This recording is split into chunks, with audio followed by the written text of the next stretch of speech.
especially like in music, you want things to sound like catchy, and you want to express an idea that doesn't take like three verses to get to the point, so it's Yeah, like yeah. it's definitely a challenge in music. But it's such a beautiful language, and it's Oh also a yeah. very musical language. It's just in a very different way, so it's kind of like different parts of my brain that are stimulated when I write in French. So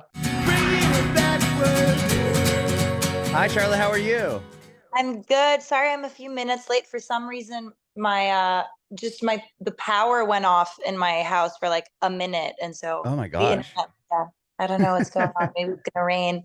How are you? I'm fantastic. Thank you again so much for doing this. Thank you so much. I'm sorry we had to reschedule a few times. I'm glad we finally, found figured out the right time to do this. Of course. Yeah, don't apologize. Super easy. So, yeah, I'm Adam. It's very nice to meet you. Thank you so much for doing this. Likewise, I'm Charlotte. Nice to meet you. Nice to meet you. Blake, I think, is there any way you can? Oh, hold on. I'm going to mute you. Sorry. There we go. Perfect. She kept kind of popping up, and then the video will get a weird. Awesome. Well, this is about you and your journey in music, and we'll talk about the album. And you just released another new song, didn't you? I did, yeah, a few weeks ago, a song, Uh, mostly in French, so yes. switching it up a little bit, yeah. Yeah, I love it. And then the chorus is in English. It's great. Yeah, exactly. Bilingual. Very, very cool. So first off, I did read you're originally from Montreal, born and raised there. Yes, I was born and raised in Montreal. I live in Paris now, though, but Oh I'm wow. currently in Montreal because I had a little bit of promo this week. So, just spending a little bit of time with my family, back in the studio a little bit, and US tour starts in a few days. So, just kind of trying to get my body clock to adapt a little bit right now. Yeah, 100%. Yeah, you have a massive tour coming up. Congratulations on that. Thank you. I'm so excited. Yeah. We just finished a European run. So we had some really lovely shows in a bunch of countries in Europe, and the US tour starts now. We have like, yeah, about 15 dates in the States, and then a few dates in. Oh, you froze on me.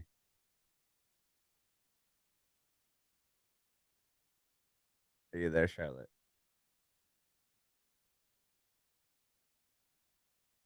I'll get off the Wi Fi. Maybe Oh, it's just. you're back Can you now. see that? I'm sorry.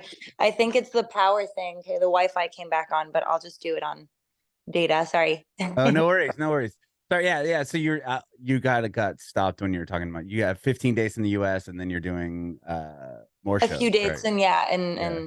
the west of Canada is going to be really fun.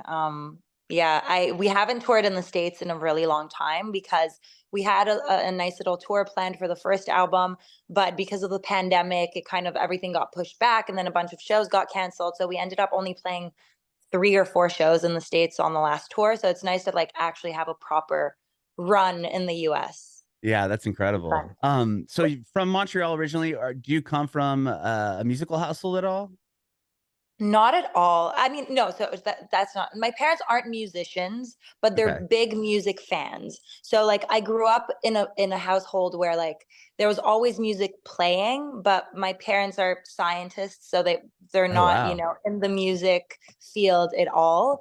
But they are huge music lovers. So yes, I did grow up in a very musical household. I just didn't really know it was like possible to, make music for a career. Like that's just not, I didn't have anyone in my, close circle that Hmm. was a professional musician. So in my mind it was kind of like, you either study for years and years and years and years like my parents did, and then that's kind of like a life path, or I just had like more traditional, I guess, references. So I'm like the first one to do music for a living in my family.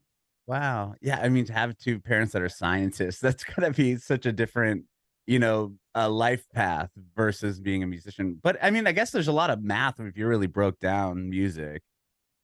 There is a lot of math. Yeah, it's actually a Yeah. very like but it's also, I mean, yeah, Math and it's a creative. yeah, it's a nice blend of both. Yeah. 100%.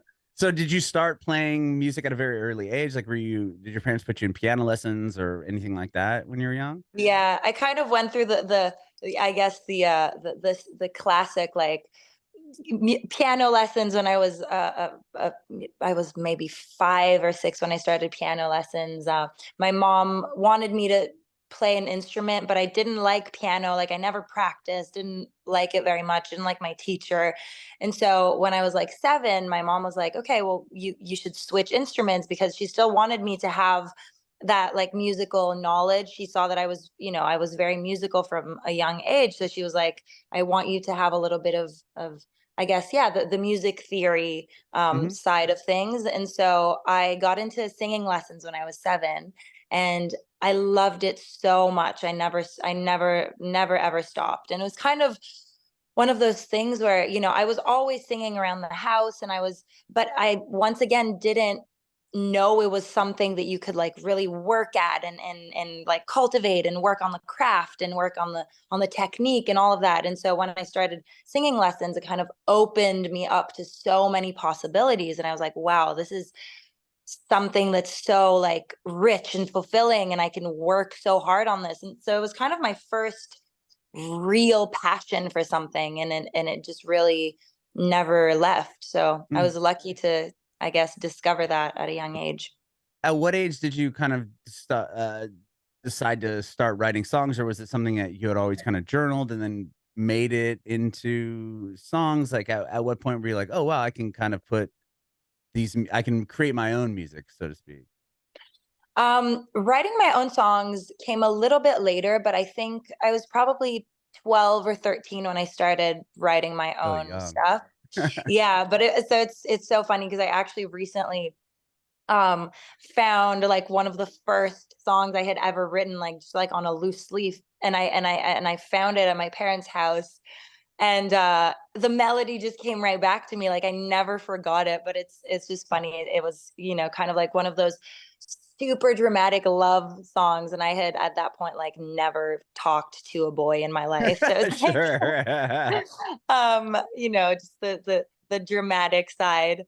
But yeah, I started writing songs when I was, yeah, maybe 12 or 13, and I got deeper into it during my teenage years. And it was always like, I guess, a way for me to process my emotions. And I've always been like pretty anxious, and always dealt with, I've always felt my emotions very, very intensely. And so that was like my way of processing that and kind of escaping sometimes the thoughts that were a little bit Mhm.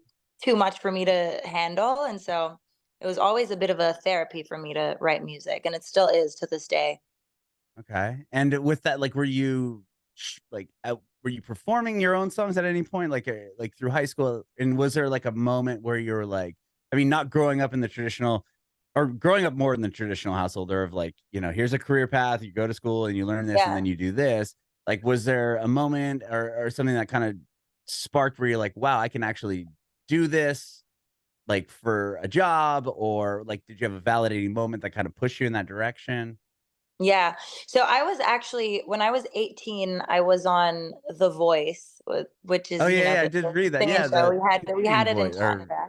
yeah. Yeah, exactly. And for a lot of different reasons, it was a weird experience. It was kind of like, it's not an experience that's representative of what being an artist is like, and what, writing your songs and trying to get people to show up to the concerts and, all of that. But it was the first time that I realized that maybe more people than just like my very close circle and my family enjoyed, my music. And I was like, oh, like this is something that I feel puts me in very close connection to like an audience. I can bond with people through this thing, and I can, tell stories and people relate to them. And that was kind of like the first time that I had that realization. I'm sure, it would have happened a different way if it wasn't for that, because I truly feel like, making music was kind of what I was destined to be doing. But that was for me the moment where I was like, oh,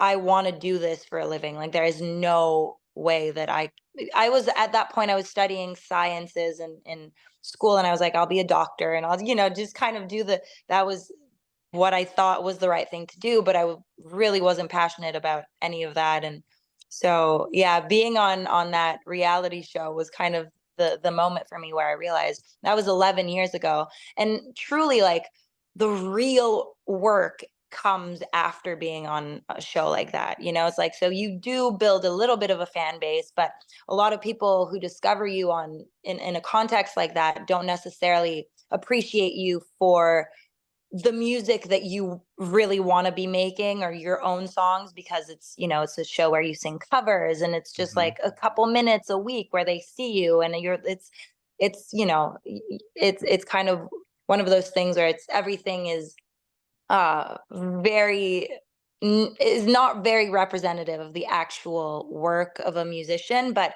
it gave me that validation that people wanted to hear me sing, and that was kind of what I needed at that point. And so for that, I'm grateful that I had the experience. Yeah, because I mean, obviously, you get put on kind of a stage where more people are exposed to who you are. But there's so many people that have went through those type of shows. I mean, thousands upon thousands, and not a whole lot of them really make it Stand to out. to the big I mean, to the next level, right? I mean, and then some people kind of get stuck with that stigma of like, oh, that's Charlotte from The Voice or from this show or whatever. And you were able to totally create your own path and be so successful in that in the music industry. I think, yeah, I mean, it's true. So many people go through these shows, and for a lot of reasons, they're not great, because I think, like, everyone signs a very, very stiff contract at the beginning of the show. If you win, you're kind of tied to a label that's not necessarily the best label you would have signed to if you had the options. Like, it's not positive in every way. For me, it was important that after I got off the show, so I didn't win, I made it to the finals, which was kind of a That's huge so blessing. insane. Yeah, But that's great. it was such a blessing, though. Like, I think about it every day, because I'm like, I wouldn't have had the opportunities that I had afterwards. Like, I had the visibility. So some people discovered me through the show. I think a small part of my fan base now probably discovered me back then. I think my fan base also evolved and Oh, changed yeah. since, but some people discovered me there. But I think, as you said, a lot of people, I think, get caught up in the craze that's so, like, you become famous in 2 seconds, and people are like, oh, like, I want to listen to their music, but then they forget you 2 months later. And so for me, it was kind of, I needed to step away from that. So when I got off the show, I took 3 years before I even released one song. I needed to, I guess, compose myself and try to see what I wanted to do with my music, who I was as an artist. I needed to take the time to discover those things, and to not be, I guess, influenced by the fact that I had this kind of momentary success, but I was also, I had a voice inside of me that was like, you know what, like, the success that you're getting isn't necessarily for the right reasons right now. So you need to shift your mindset a little bit and take the time to discover who you are as an artist. And I'm really glad I did that, because when I look back at, like, the songs and the things that I was singing, and all of that, and the things that I did right after the show aren't representative at all of who I am as a woman, as an artist, and so taking the time after a show like that is the last thing that people tell you to do, because they're like, you need to ride the wave, you need to grasp the opportunity. But for me, it was such a blessing that I didn't do that. Yeah, I was gonna say, I would imagine most people are like, you need to is the time to release something because you're in the public eye at this point, and people know who you are, and you want to keep that momentum going. But to step back and be like, I don't know, this isn't what I want to be. This isn't the music, and this isn't the sound I want. I'm gonna go in this direction. So after 3 years, and then finally putting something out, like, were you? I mean, you're almost, do you feel like you were kind of starting over at that point because you were kind of so separated from the show at that point? A little bit, yeah. I think I felt like It was a weird, like, combination of, yes, a part of me was kind of starting over, also starting over from scratch, like, trying to get a few people to come to my very small shows and, starting playing in little pubs and tiny little venues and just having my family there. And, it was kind of in that sense, I had a feeling of starting over, but also I had known all this time that that was what I wanted to do. So it didn't feel like I was completely changing something. It's just Hmm. I knew that I was looking for something that I hadn't truly discovered yet. And so I needed to take the time to get there. Like I didn't feel like I was solid enough of a songwriter when I got off the show. I needed to work on that. I needed to travel and meet new people and get my heart broken and do all those things that would inspire me to write songs. I felt like I was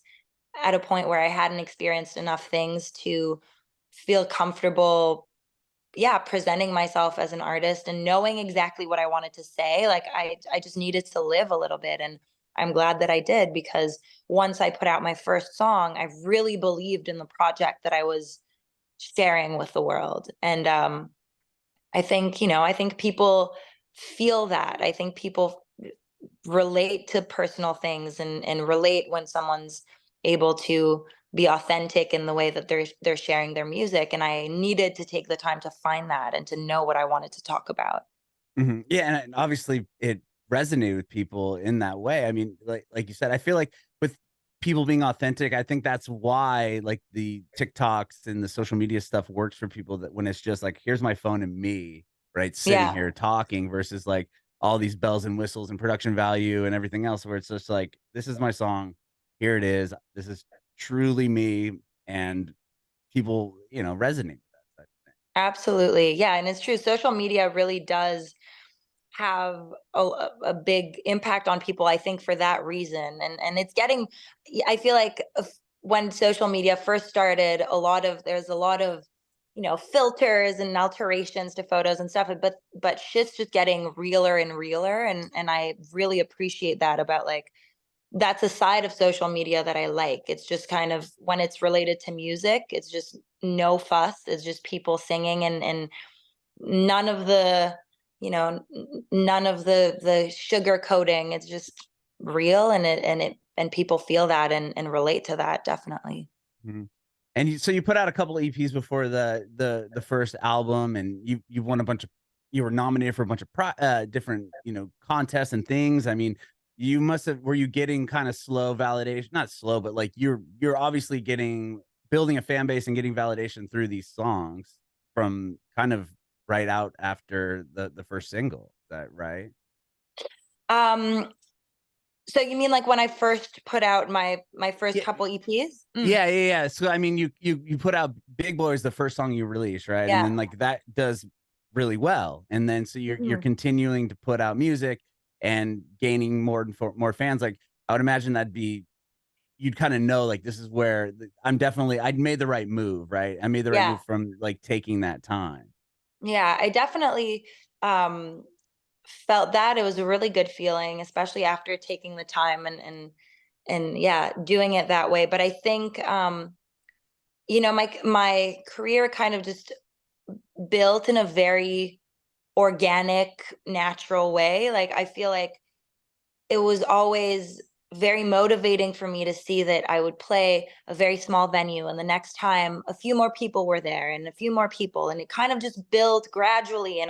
And still to this day, I'm feeling like there are more and more people discovering slowly the project, and I have a really loyal fan base, and I'm so grateful for my fans. A lot of them have been there from the start. And so, but I definitely did feel that even from the first single. And I think something happened where a lot of people that maybe had discovered me on The Voice were like, oh, I'm not into that. And they kind of, I guess, yeah, they kind of left the fan base, and it helped me, I guess, um find a little bit more precision, and finding a little bit more precision in my sound kind of helped me, I guess, like, phase out the fans that weren't there for the right reasons, Hmm. and make new fans that were there and were super loyal and kind of just really latched on and stayed with me this entire time. And so um Big Boy was really cool for that because it was different from what people had heard of me before, but it was truly me. So it just kind of opened the path for things that I really wanted to be doing and that I really wanted to be sharing with people. And I put out my first EP a few months after Big Boy, and yeah, that did do well. And but I just kept releasing things at a very slow pace, kept, I guess, figuring stuff out about myself and about songwriting. And I ended up putting out my first album in 2021. It's called Phoenix. And my second album came out a little bit over 2 years later. So that's just been, for me, it's just been such a fun process this entire time. Like, I feel like I'm still learning so much about songwriting and about myself through songwriting. Like, it's so motivating for me to be able to play around with different sounds always. Like, there will always be new music to explore. There will always be new stories to tell. And like, for me, that's just so exciting about what I do. I feel so grateful that I can find endless ways of telling those stories, you know? Mm-hmm. And with the, I mean, with that debut out, I mean, you not only that the second EP, you know, you get a couple Juno nominations, which is massive, and then the album comes out and you get, I think you what 4 on the Yeah. Phoenix. I mean, that's talk about like yeah, like a validating moments in the career, just kind of building and building and building. You said that you were trying to tour, or you were in the midst of touring Phoenix, or you're gonna tour Phoenix when the pandemic happened, and that kind of stopped everything for you. So I actually put out Phoenix at the end of the pandemic. Okay. Um, so we had planned a tour that was like starting a little bit, you know, maybe like 6 months after the release of the album. So we weren't touring immediately with Phoenix, but then a second wave hit when or like maybe it was like the fourth or fifth wave, but another wave Sure, another of the way. pandemic hit. And so we had to cancel a few dates, especially in the States, that we weren't able to postpone. So we just had to cancel a few shows. So that was a bummer. But we did end up doing a really lovely tour. We had a lot of shows in Europe, a lot of shows in Canada with Phoenix.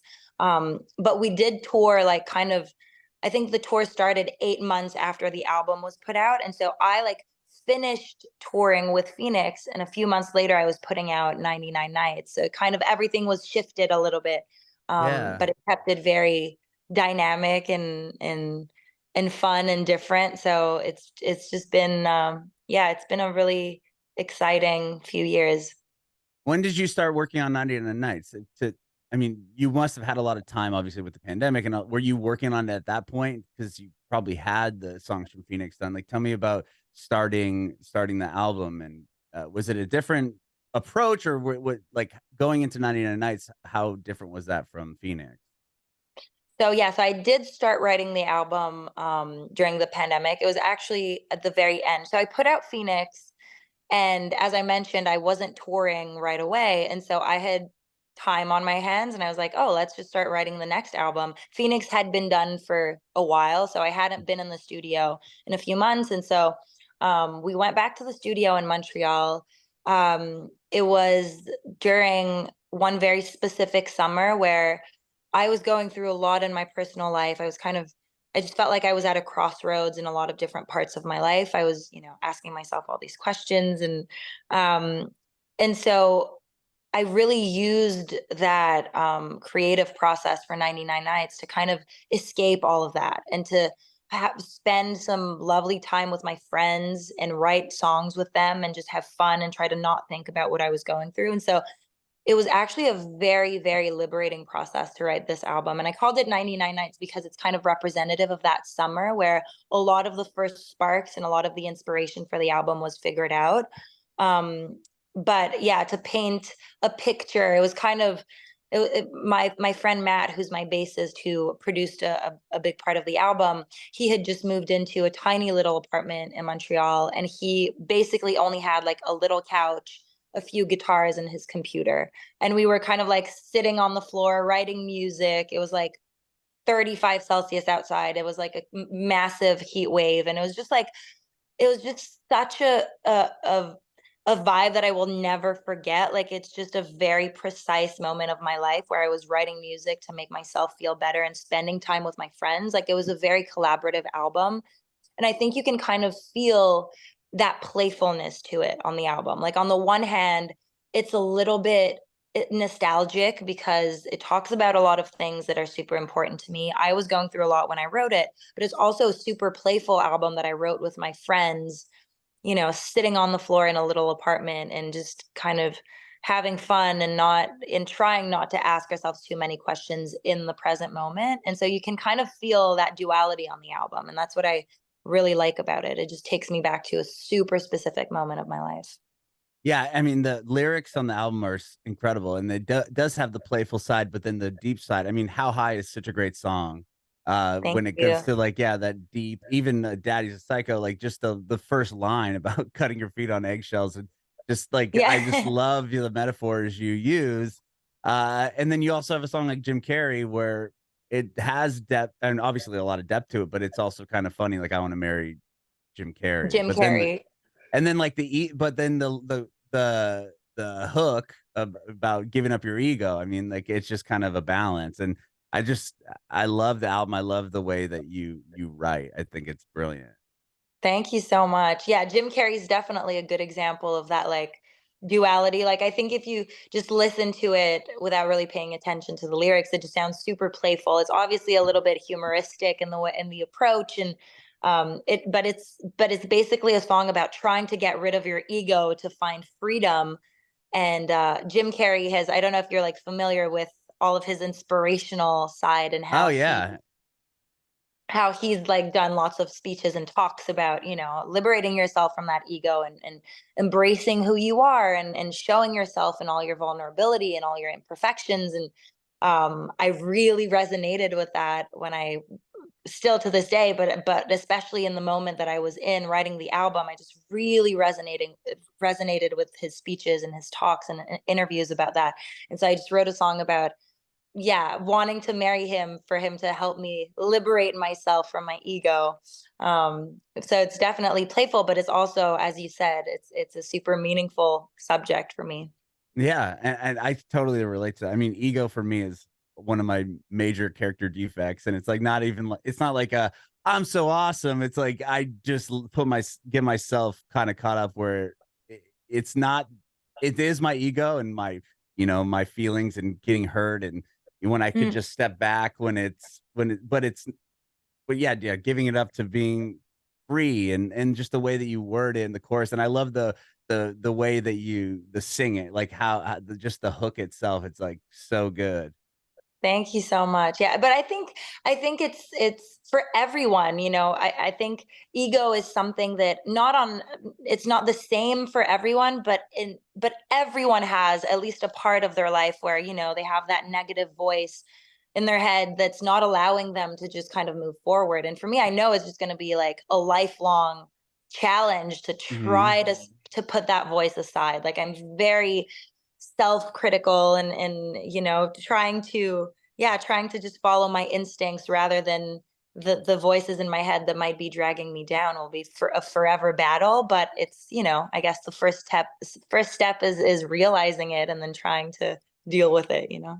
Yeah, I mean, like you said in the beginning, just how you kind of handle your emotions, or you, as even as a young kid, you would write everything out as a song, and I feel like this album was a very therapeutic, project for you.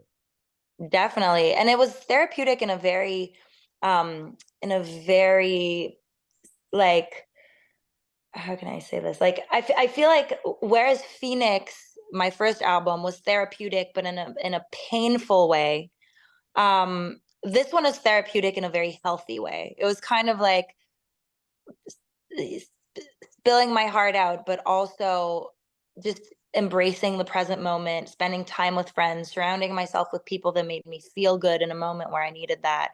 Whereas Phoenix was like going back into my old wounds and trying to heal them. So it was kind of of a harder process for me to write Phoenix. Whereas this one was a therapy, but in a healthy way, which felt good to realize that, you know, it's good sometimes to be a little bit softer on yourself and to just heal through positive things rather than heart-wrenching experiences. Yeah, I did read a quote from you. You said that you're happier than you've ever been in a long time, and just being positive. Yeah, and then that's still true. And I think that album helped me, achieve that in a lot of ways. And life is full of ups and downs, and I feel very happy right now. I feel very grateful for music and for my fan base and for connection through music. Like I feel like it's something that makes me feel like I belong, and I think music is so strong for that. Like it brings people together. So whether I'm in an audience watching a show, or I'm performing, or I'm listening to music, it just makes people feel connected. And I think more than ever I was feeling like I really really needed that, and so I'm grateful for that. Mhm. And then the new one, obviously, still staying positive with Feel Good. Yeah. Yeah, Feel Good is a fun one. It was actually Feel Good had a lot of different lives as a song. Like it was one of the first demos that we wrote for the 99 Nights album, and we ended up not putting it on there because it started off as a song that was all in English, and it was Mm. super like super house dancey. It didn't really fit on the album, even like in the storytelling. It was kind of just like a weird one. And I wasn't able to find its right spot on the album. So I was like, let's hold on to it a little bit and longer, and not release it for now. And when we finished writing 99 Nights, I was still feeling like I needed to create new things, and I still felt inspired. And so my producer Jason was like, "Remember that song Feel Good?" He was like, "I feel like we could go back to it and kind of modify it." And he came up with the idea of translating it to a French song and keeping the chorus in English. So we changed everything about the song except for the chorus that remained very similar to the original demo. But yeah, it's a song that kind of went through all these phases. And um I yeah, at one point I didn't thought I didn't think I was gonna release it, but we reworked on it, and sometimes songs just take a brand new shape, and I kind of discovered a new way of telling that story through a different language, and I really loved that song once it was translated, and we kind of decided to just release it as a single a few weeks after the album. It's super important for me to make music in both languages, and none of the songs on the album were in French, so I was like, Yeah. why not just release that little token like spontaneously, and yeah, just have fun with it.